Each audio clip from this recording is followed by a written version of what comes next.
All right, ladies and gentlemen, welcome back. For everybody who just got tuned into PTV World, you're watching World this morning alongside Shazad Hashmi and Shazad Khan. We hope and pray that everybody who's just tuned in, that you guys are doing wonderfully well.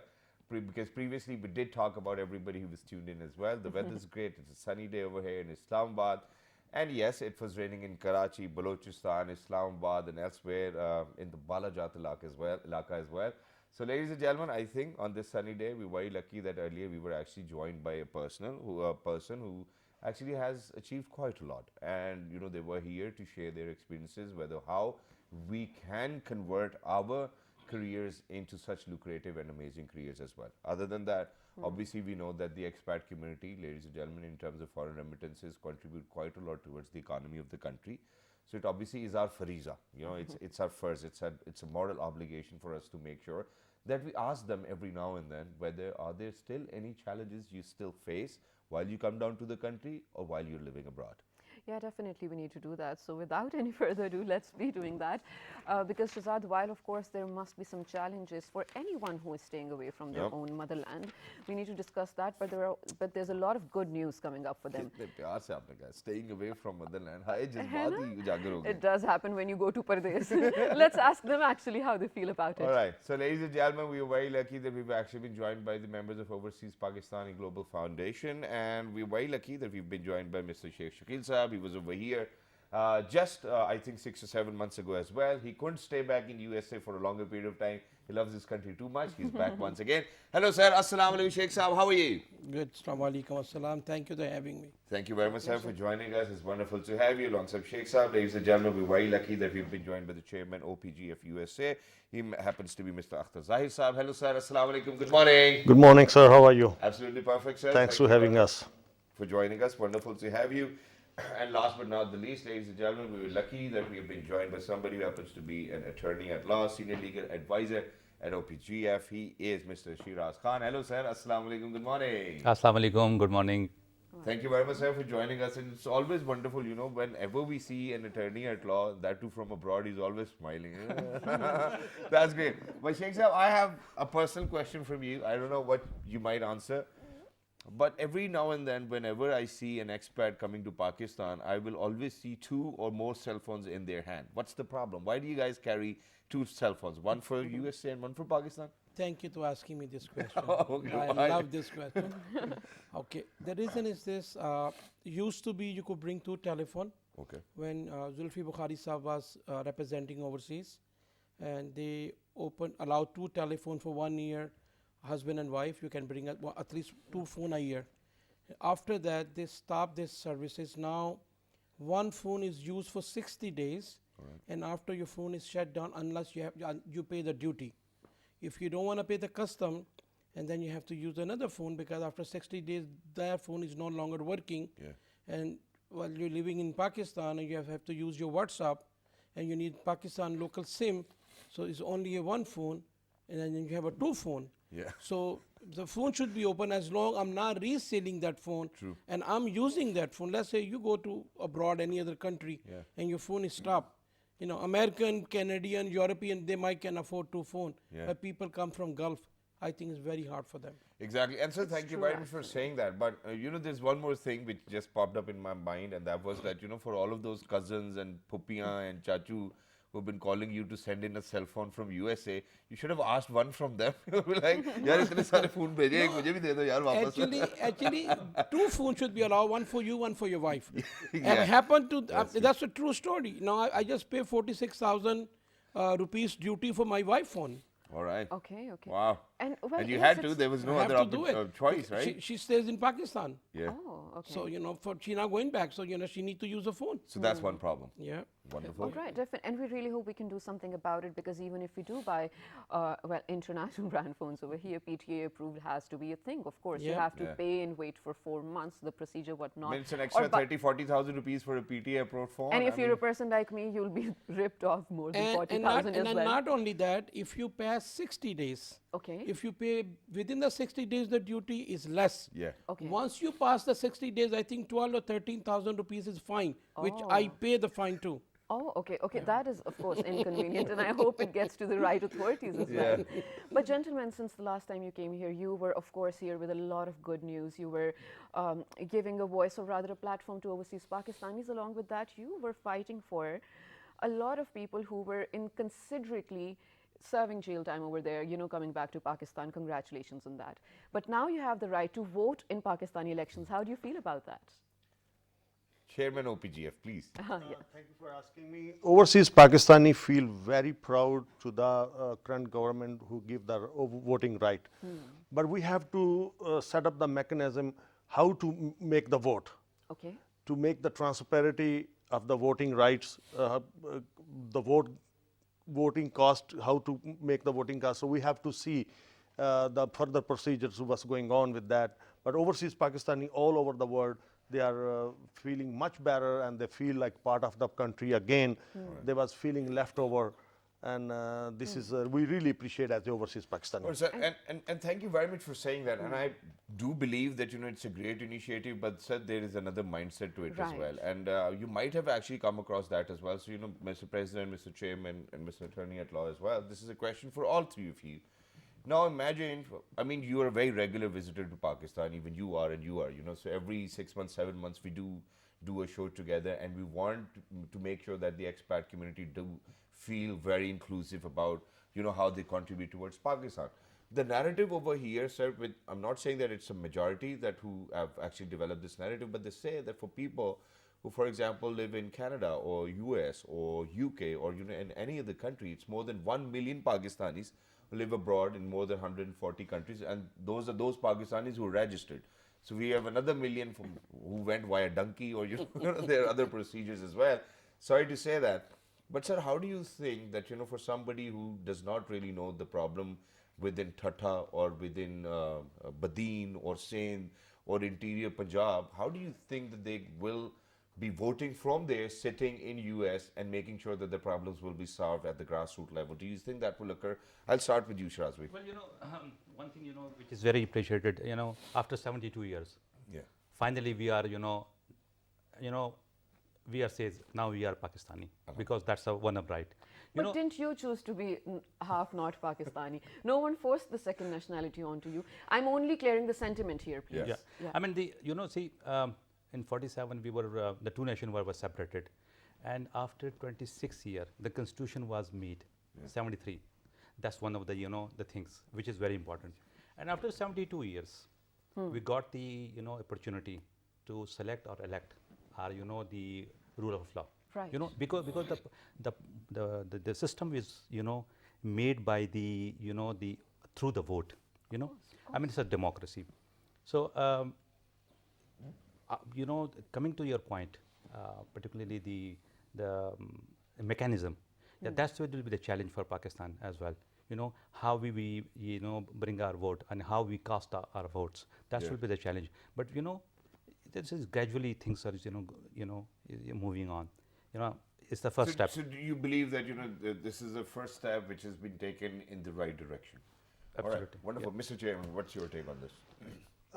Your question was how the people living in US to know what's going on with Badin and Thatta stuff like that. And sir, we do have a majority of people who haven't come down to Pakistan in a decade or in 2 decades time. They couldn't afford to come back. My take is the most overseas Pakistani are more concerned, they are more watching the news, they're spending more time to understand the Pakistani politics, they are more concerned, they are more loyal Pakistani than anybody else living in the country. No, that's not what we are saying. And then they are contributing the country. We are almost like 10 million. So we are feeding like a 25% of the population of Pakistan. Each overseas Pakistani feeding 5 to 10 people in the family. So if we are in 1 crore and we're feeding 5 to 10 people, so how many people we are feeding it? So we know the country situation very well. We watch closely and we feel very much concerned about the country. So I think we have a pretty much knowledge than living in the people in the Pakistan. Same like I said, we are the people. We are the 1,000 people together send $1 million US in Pakistan.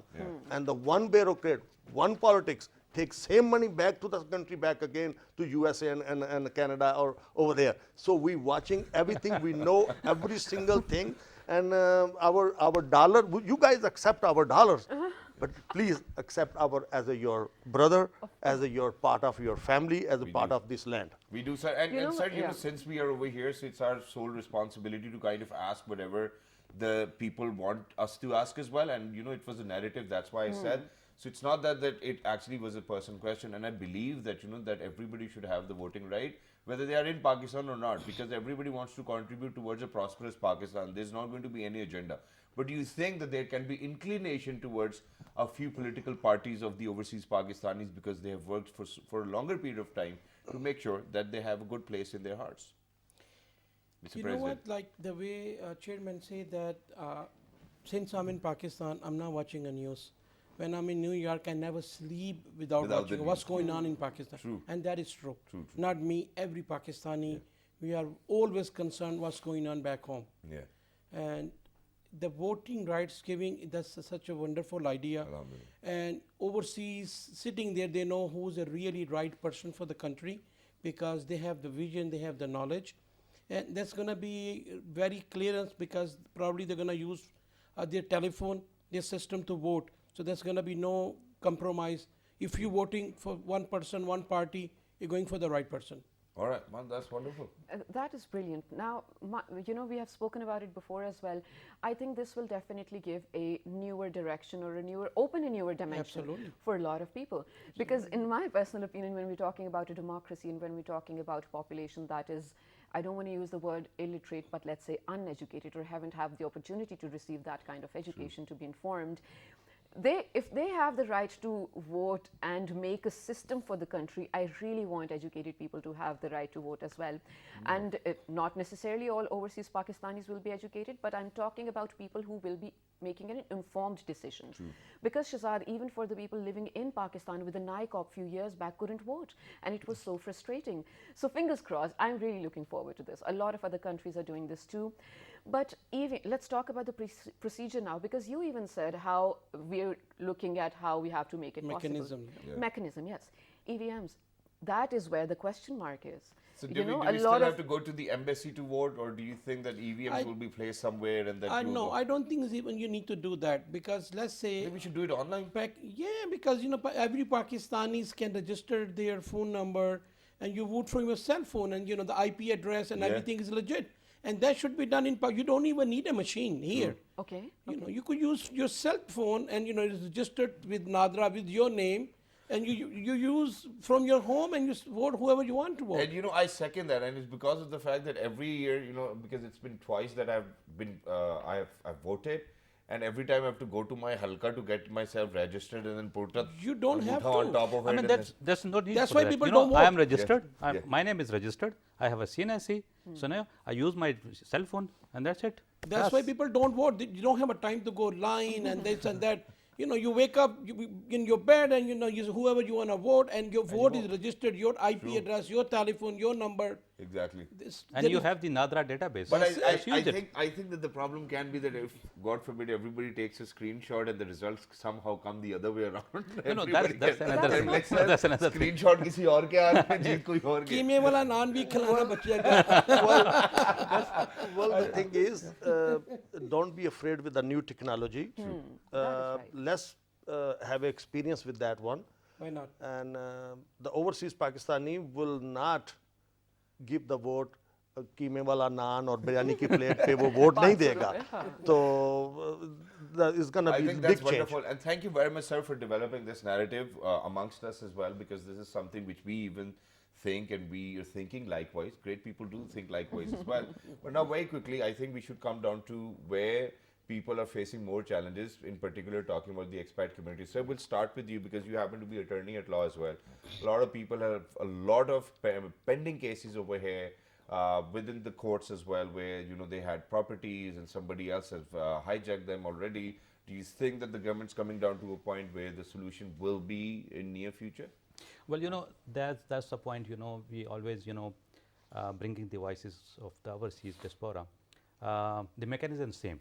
I mean, the law is the same. There needs to be, you know, the amendment in the constitution. I mean, we did the Constitution 1973, and the same procedure for the citizen of Pakistan and for the overseas. Alright. If my property is rented out and is qabza, so how again I go to the procedure of the courts. It takes 6 months. So how the 6 months the overseas stay He's gonna here, come here and follow the court procedure. That needs to be legislation. The rightly said, the democracy needs to be prioritize these, particularly that such things, property in the inheritance. I mean, the inheritance for the overseas is a star. hassle, Exactly. issue. And sir, just a few days ago, there was this good news which came to us, and one of our friend, he was actually fighting a case which his father initiated, and after 32 long years, he's got the house back as well. So at least they've got the house back. But for people who are actually the flag bearers of the court of law as well, I think they really need to focus on the functionality of it and how to incorporate technology into it as well. Yes. May it be an expat, may it be you sitting somewhere in USA and you want to sort it out. I think that the court can even take you online as well. May it be via Zoom or Skype, and they can record your statements rather than bringing you over here in person. I think we need to make these changes. I mean, there are procedure for speedy. They have the separate courts for the overseas, but again, the procedure is the same. There will be the notice issues to the party, and the first notice, then second notice, and third notice. It takes 3 months. Yeah. And again, the system is the same. You pay the clerical staff. The dates are changed. Exactly. And giving them 2 months time again for a hearing. Yeah. So that needs to be I think Chairman Sahab wants to say This is not the things is only with the court. True. What we need to teach to our society, the people who feeding you, don't bite them hand. True. That's the reason. This is not only the court. We can put all pressure to the government. As a society, we should know what we're doing it. And as a society, we know this is overseas Pakistani, and we should not grab his land or his house or stuff like that. True. So as a society, you, me, and everybody, we have to teach them. I think, sir, what we really need to teach them is that it does not really make a difference whether you live in Pakistan or abroad. I think everybody shares the Act humane. same law, and everybody needs to be respected the same way. See, these overseas Pakistani has a lot of contribution with everywhere. That's true, but Okay, sir, people who if live you in Pakistan see- have the same contribution If you as well. see no? in the Kashmir cause, you see all overseas Pakistani, when the Kashmir Day come, all overseas Pakistani get out from the house, make agitation, go in front of the UNO and embassies or stuff like that. And the last time I see our chairman of Kashmir committee was there in the USA, and he did wonderful job in over there, meeting the corner meeting with the Kashmiri diaspora Shariar Khan of and all he's other bringing the stakeholders. UNGA. UNGA and plus that's the first time overseas Pakistani saw the Kashmir committee chairman in physically in appearance in overseas. So we, if we work over here as a Kashmiri, as a Kashmir cause, we got shabash. But wahan jab hum kaam karte hain, when we work there, we have a hard Sir, time. you have our shabash, sir, I- and I bear witness to that Alhamdulillah, I've seen Mr. Shariar Khan Afridi sir working day in, day out, because I was a part of the Kashmir Premier League. I was their sports broadcast journalist as well. And not even a single day that Shariar Afridi sir would actually come to us and be like, "Kuch madad chahiye, mera daftar khula hua, you can walk in any time." He's very And no matter whatever the problem was, he was always making sure that, that it got sorted and resolved as well. So, sir, towards the end, very quickly, any other grievances our expat community shared with you as the president OPGF has, please put it out Sir, there. actually, we need a one window operation. Lot of investment can come to Pakistan. We are in 22 countries right now under one umbrella, under one chairman. Alhamdulillah. And we can bring a lot of investment into Pakistan. We can grouping, we can chip the money, we can pool the money, but we need a one window operation where the government give us a surety, nobody gonna take your land away. And we doesn't have to spend 6 months to get all the permissions. True. If we're bringing a money, we need everything done within 2 to 3 weeks. It should be every department sitting in a one place, have everything quickly done. Trust me, we can bring a lot of money to Pakistan. And the process needs to be smooth. But, since you are here, I don't know whether you're aware of it or not, but I really, truly want to appreciate the PTI government, because they have made sure that the technology which was used by the people worldwide, they have brought it over here as well. Imagine you can pay your tokens via an application, you can get your car registered, you can, any harassment case, anything. So the name of the application is Islamabad City, Just download it and you'll be able to do everything. And that too, even while you're in USA. So I think that, gradually we're coming over there. Good. And we always knew that this is the vision of the Premier Imran Khan Sahib as well. And Alhamdulillah, he's done that. You can even book a ticket for metro station Good. as well. We're in the right track. Yeah. So Yeah. we're in the right track, inshallah. I think in days to We're come, getting we there. will be there. Yeah. We're getting there. We're almost there. Inshallah. I mean, bringing to strengthen the chamber particularly to how they grab the money from the overseas, because there is, there are volume of the IT business. True. There are volume in the large And industries. technology zones are And coming up as well. Yes, yeah. Exactly. So that needs to be, strengthen the chamber and bringing the voices of the, overseas. Oh, that's wonderful. And, I think it was a great opportunity for me, to be very honest, to actually host the chairman, the president, and the attorney at law as well, person who's actually giving the advices as well. Shiza, do you want to say anything? Right, of course, I'm really happy to, of course, be learning about all these newer things. Because you And happen to be expat, somewhere in the middle living of the in year. Pakistan, I'd like to say I'm a Pakistani Shahzad, so that's that. But definitely, I totally agree to all the grievances one might have staying away from the country, especially when they are contributing so much to not just the national exchequer or the economy of the country, but, feeding families and a lot of people for that matter as well. So we really hope and pray that these grievances get to the right ears and get solved out too. But in all honesty, I'm game for, EVM even if, for that matter, the right to vote. Because when we talk about a democracy, ladies and gentlemen, democracy does not differentiate or divide people coming from different strata. Yeah. It is same for everyone, it is open for everyone, and it is supposed to serve everyone equally. So fingers crossed for that as well. Exactly. And Shiza, thank you very much for saying that, because for the better understanding of people, ladies and gentlemen, imagine that all of these people, gentlemen, women, what they've been doing is that they've been living in the oldest democracy. Okay? So imagine that they have been voting after every 4 years or 5 years as well. Don't you think that a person who knows who to vote, that too in US or UK or anywhere else as well, wouldn't even know that, how to vote in Pakistan? Or who to vote for? It's not that hard. I think that's the answer for everybody out there, because they are living in the oldest democracy the world has ever seen. So I think we really need to trust them with that as well. So sir, the future of Pakistan is in your hands partially as well. Please make sure that you guys make the right decision. And for everybody who's out there, ladies and gentlemen, it's time to head back. Of course, well, we'll see you tomorrow at the same time. Take care and make sure to write all your feedback and suggestions to us on our social media pages with the name of... Well, this morning. Yes, and the repeat you will be able to catch at... 5 past midnight. Till the next time, look after yourselves. 1, 2, 3. Good Good morning. morning.